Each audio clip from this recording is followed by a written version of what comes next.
It's virtual CES 2021 at geekazine.com.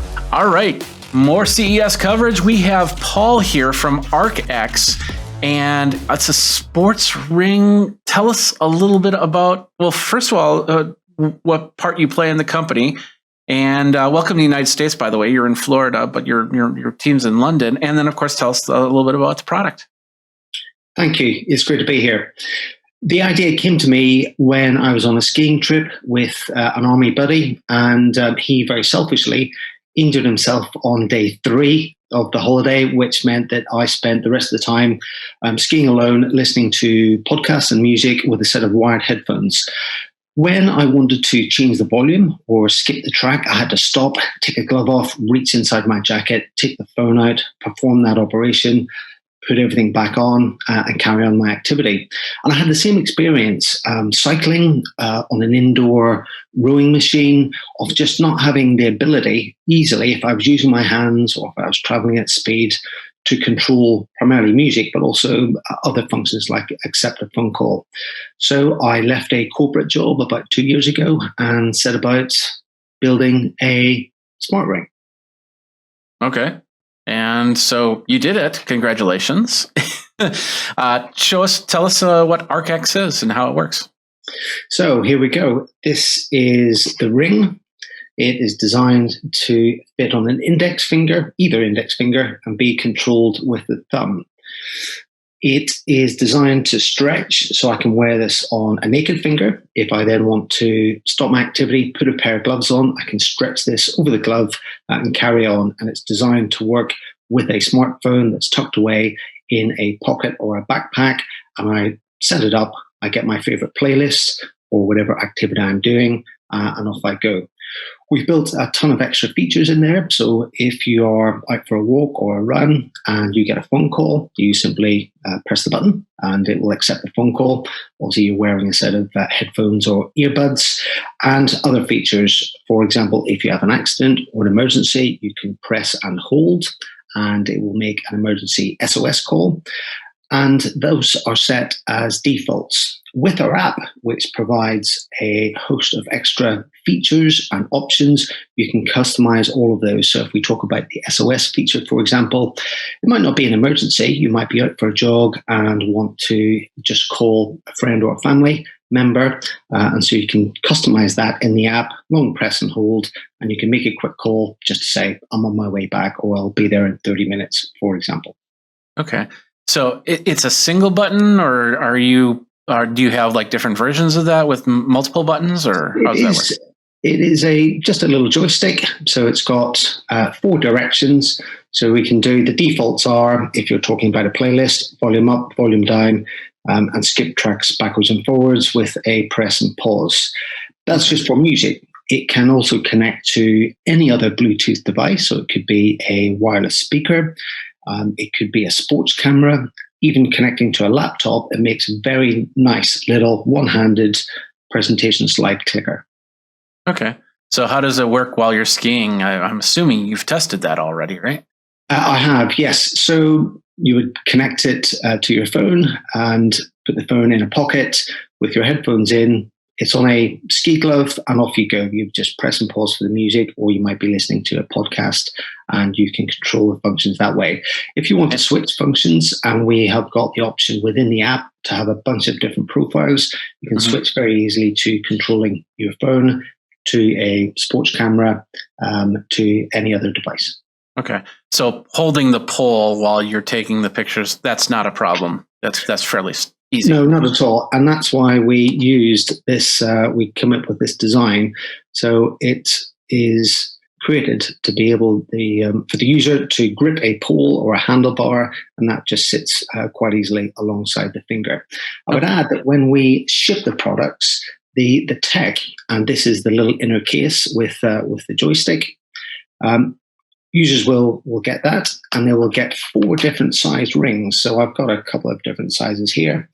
So to get past the different sizing options, we will send 4 of these in each pack, and the user will simply decide which one fits best and off they go. And this tech, the interchangeable tech, can be swapped in and out of those rings.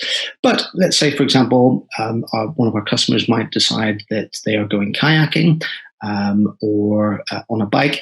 We'll also be shipping a handlebar mount, so the tech can be swapped out from a ring, put inside a handlebar mount, and with a little Velcro attachment, the ring can sit alongside their hand, and it will be right there, ready to be controlled by the thumb.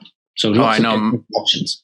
Yeah, I know my kayak is sitting in the garage waiting to be used, but of course it's too icy out there to do that. So I would definitely be using that for kayaking. I could also see this something where you could have like special gloves made where that little button protrudes out of there and be able to use it that way, completely bypassing the ring at all, which would be cool.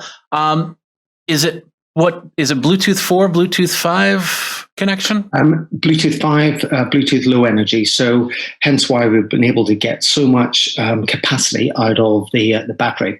So we've got a really fast charge time of about 60 minutes, and the ring will operate on standby for several days. And so clearly the communication between the ring and the phone, we're just sending out little pulses of energy. And so we're getting a maximum amount of battery capacity out of the ring. Okay, cool. So is this out yet? What's your CES plan right now? So we were just amazed by the amount of positive coverage and interest in the ring. We have just reached our final prototype stage.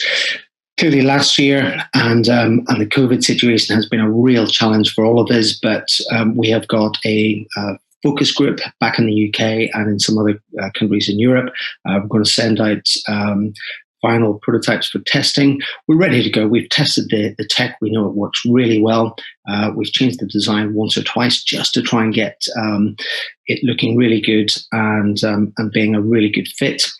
So we're really happy with the product, but we want to continue to get feedback from various volunteers, but we're pretty much ready to go. We're going to launch a Kickstarter next month, as we just need a little bit of extra capital to manufacture and launch, and we hope to ship in May this year. Okay, perfect. One more question, and that is, can you pair more than one of these ArcXs to a phone so you could have a button on either finger? You can pair, most smartphones will allow at least 2 Bluetooth connections. You can pair up to 5, even 7 different Bluetooth devices with most phones. We did lots of different testing with lots of different devices. Our CTO even managed to get one on each finger, and he was able to play various video games with the controllers, one on each finger. That's where I was going with that. Playing some video game. Nothing super heavy, but where you're moving around, or a VR environment. Exactly. Instead of having those controllers, you have the 2 there that you can go back and forth. I know that I would like that a lot. So, all right. Where do people go for more information? So we are just in the process of updating our website, but our website is there. People can join our mailing list, and we will send updates. So it's archex.fit. Okay. And do we have any price points on this for the Kickstarter, the crowdfund, and then the overall MSRP? For launching in the US, we think it's going to be $99 or less. We will discount that quite heavily on Kickstarter to give people a really good discount and value for pledging in advance. And as I say, getting ready to ship in May. Okay, perfect. Well, Paul, thank you very much for your time. I appreciate coming on, spending the time and learning a little bit about ArcX here. So have a great CES. Thank you very much, Jeffrey. Great to talk to you. Thank you for your time. Thanks a lot for watching this video for the CES Virtual by Geekazine. If you're over on geekazine.com or youtube.com/Geekazine, don't forget to like, subscribe, comment, hit the bell notification so you know when the next video comes out. Until next time, you guys geek out and take care.